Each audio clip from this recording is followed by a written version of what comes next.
Welcome back to ABA Chapter Chat, a special series here on the Deep Dive. Great to be back. I want you to imagine just for a second that really desperate feeling of wanting something. Maybe a favorite toy, maybe a snack, maybe just, attention. Yeah. But being completely unable to voice it. No words, no clear gestures, just frustration. That frustration is so real, and it's often the root of so much struggle. Absolutely. That feeling, that inability to communicate a basic need, it's off behind so many challenges for kids and honestly adults too. It's an incredibly tough reality, and it's exactly why what we're diving into today is so foundational. It can change everything. Yeah, definitely. Today we're getting into a concept it's more than just a cornerstone of the verbal behavior or VB approach within ABA. It really is. It's a pathway. It's a pathway to unlocking communication. We're talking about manding. Manding, yes. So our mission for this deep dive is to really unpack what manding is, understand its huge impact on behavior, look at the critical steps, the common pitfalls in teaching it. And give some practical strategies. Exactly. Practical strategies for applying effectively. And this is all straight from the chapter we're exploring.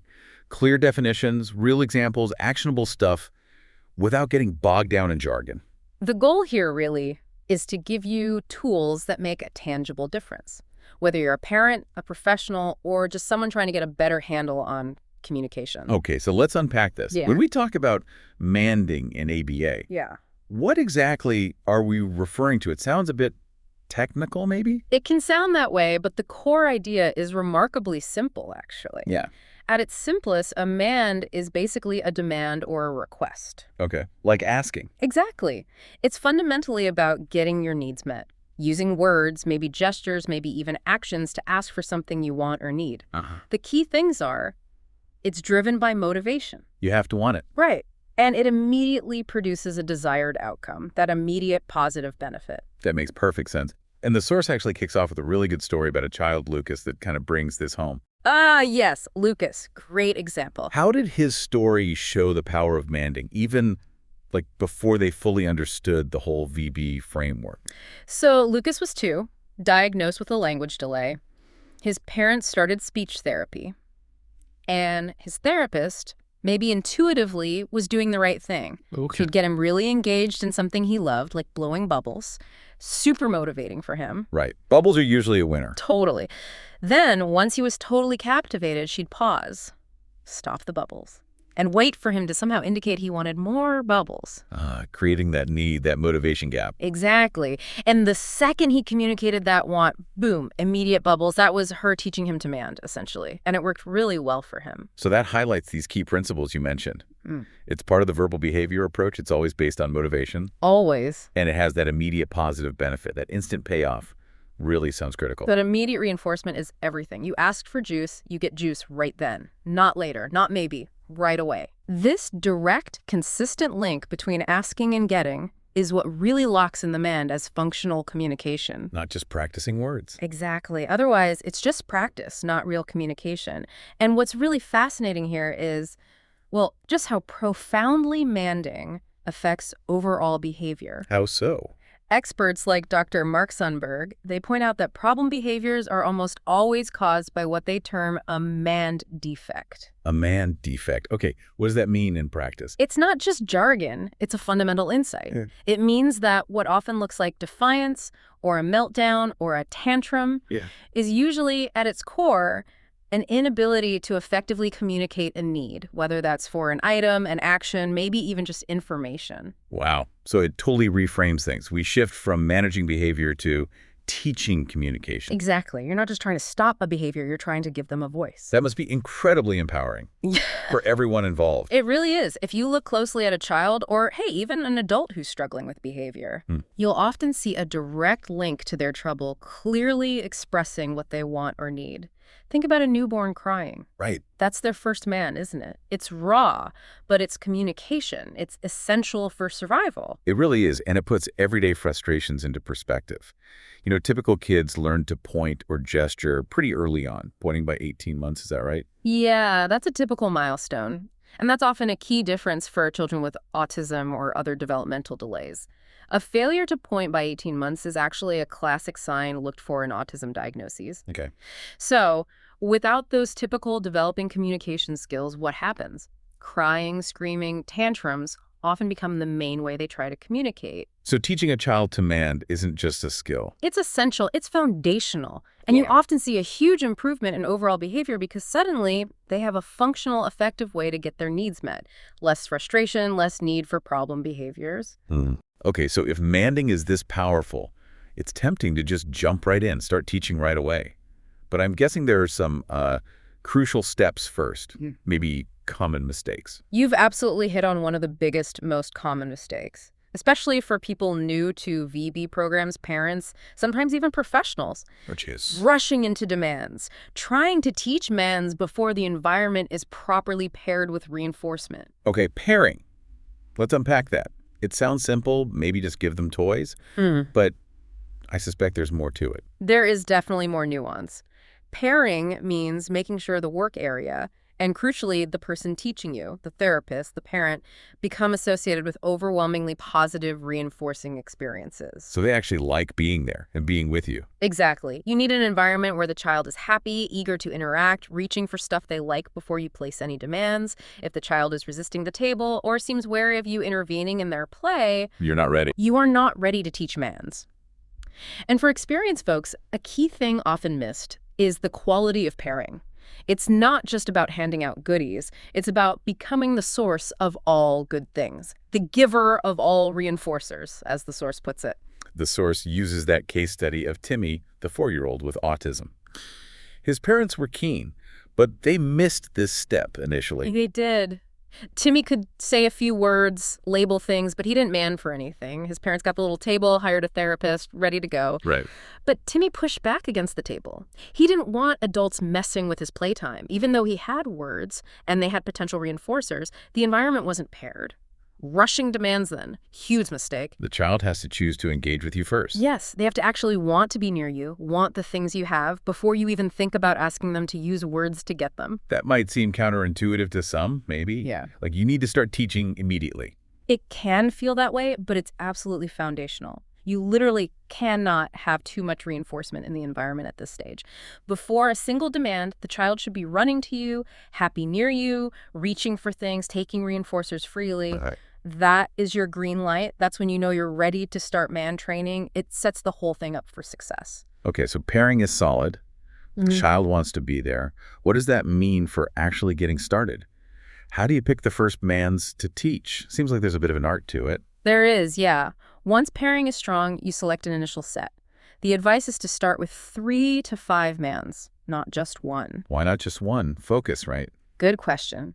If you only teach one, say, movie, the child might just start saying movie for everything they want. Juice, ball, tickles, overgeneralization. Ah, okay. You want specific requests. Exactly. Teaching multiple specific requests empowers them much more. So what makes a good first man? What kind of words or items? The ideal candidates are words the child can already say, what we call attacked, basically just labeling something. Like they can say ball if they see a ball. Right. So words they can already say that are also strong reinforcers for them, things they really, really like. Makes sense. For Timmy, in the example, he could say ball and book, and he loved bouncing on a ball and looking at books. So those were perfect starting points. And it's not just about picking 5 favorites, right? You mentioned mixing types. Yeah, good point. Mix it up.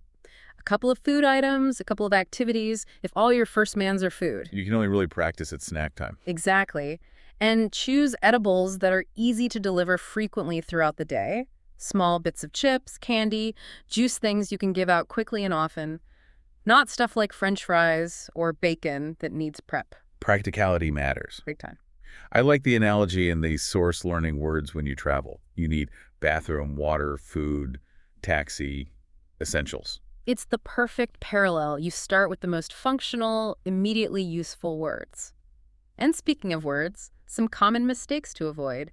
Don't use more or please as first mands. Why not? They seem useful.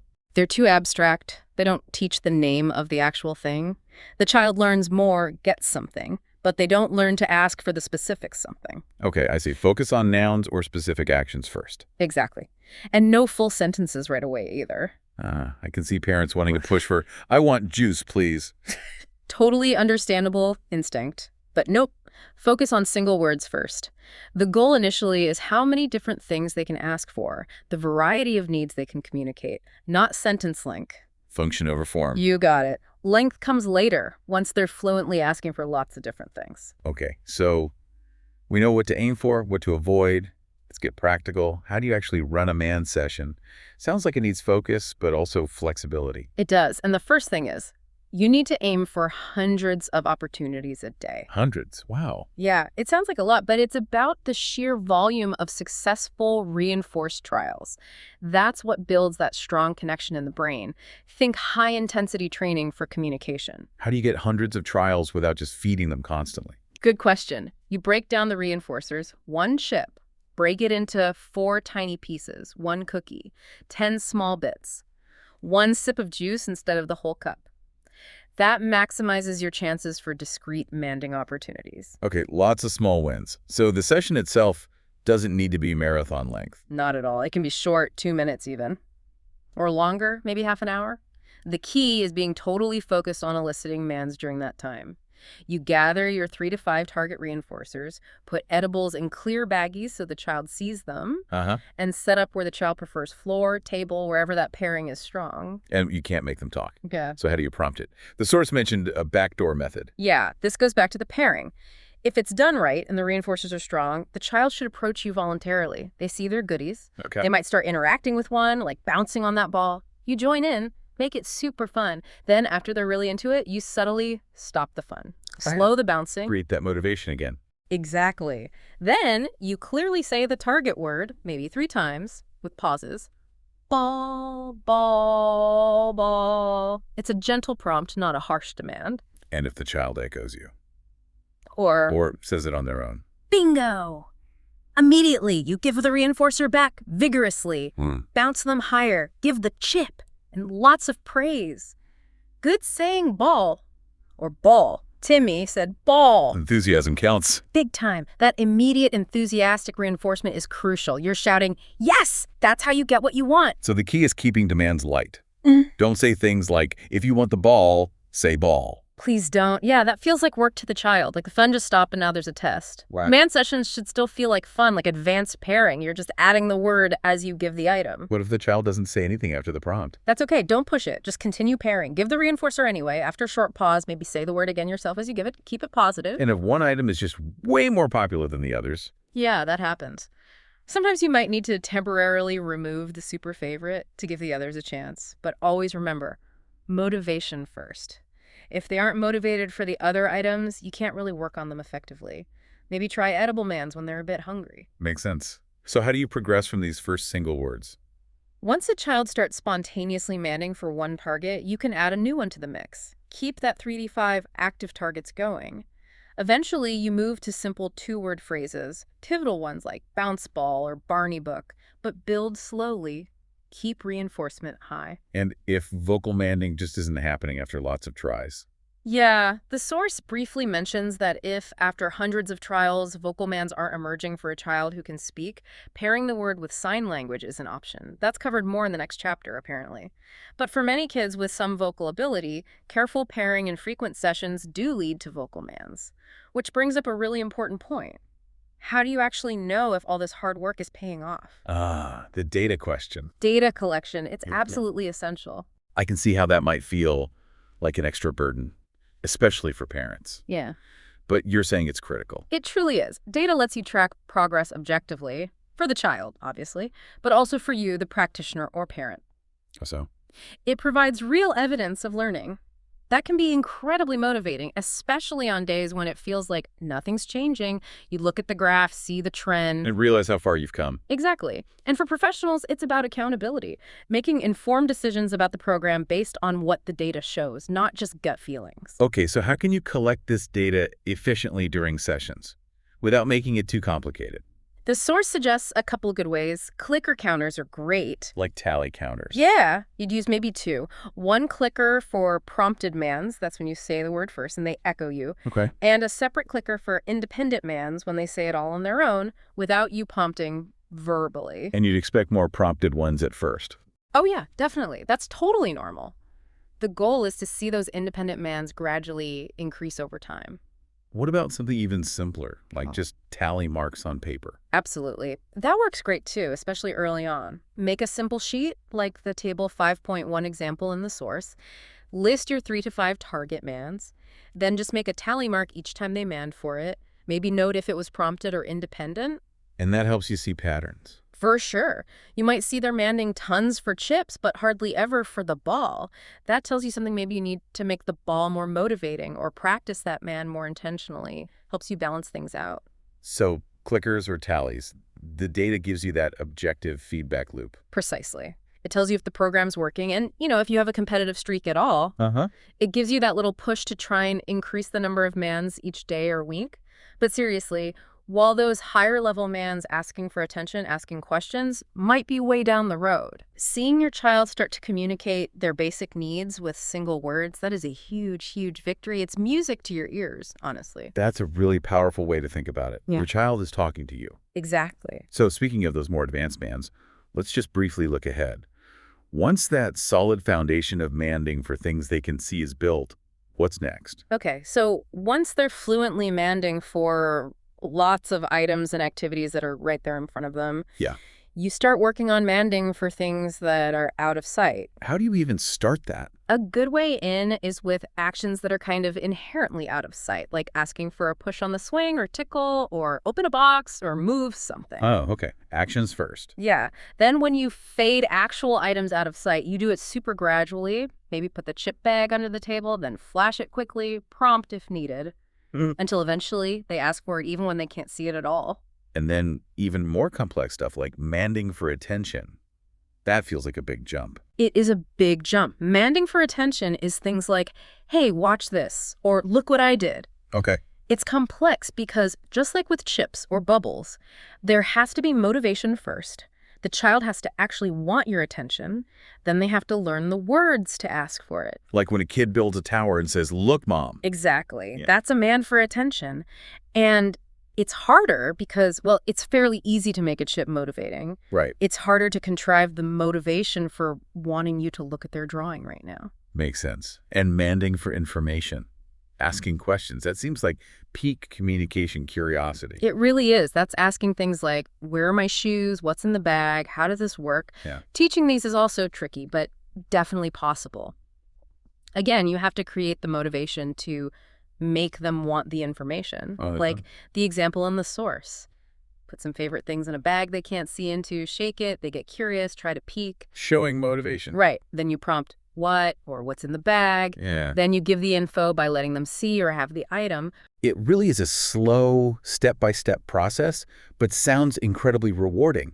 Yeah. Thinking about that MAM defect, it reminds me of trying to explain a technical problem to IT without the right words. I get frustrated too. Absolutely. It puts a lot of adult communication struggles in perspective, doesn't it? It really does. But the key with teaching kids is going at their pace, always keeping that reinforcement super high. Because once your child is effectively manding to get their needs met, you are very likely going to see a major improvement in their overall behavior. Communication goes up, problem behaviors tend to go down. It shifts everything. It really does. It changes their whole learning experience. Instead of problem behaviors sometimes working, communication always works better. It builds trust, independence. It fundamentally changes how they interact with the world. So we've really dug deep into manding today. From that core idea, a request driven by motivation, to its massive impact on behavior by tackling that man defect. We covered crucial groundwork like pairing with reinforcement. So important. And the art of picking those first motivating mands. We walked through running sessions, hundreds of chances, light demands, and why data is non-negotiable. Gotta track it. It's clear, mastering manding means more communication, better behavior. Like you said, your child is talking to you. Let's keep that momentum going. And maybe connecting this to the bigger picture. What other parts of our own lives, or maybe the lives of people around us, could be smoother, more effective if we got better at understanding this idea? Better at clearly, effectively asking for what we truly need or want, even when it feels hard. That's a fantastic thought to leave everyone with. Definitely extends beyond ABA. We really hope you found valuable insights in this deep dive into the source material. Thanks for joining us.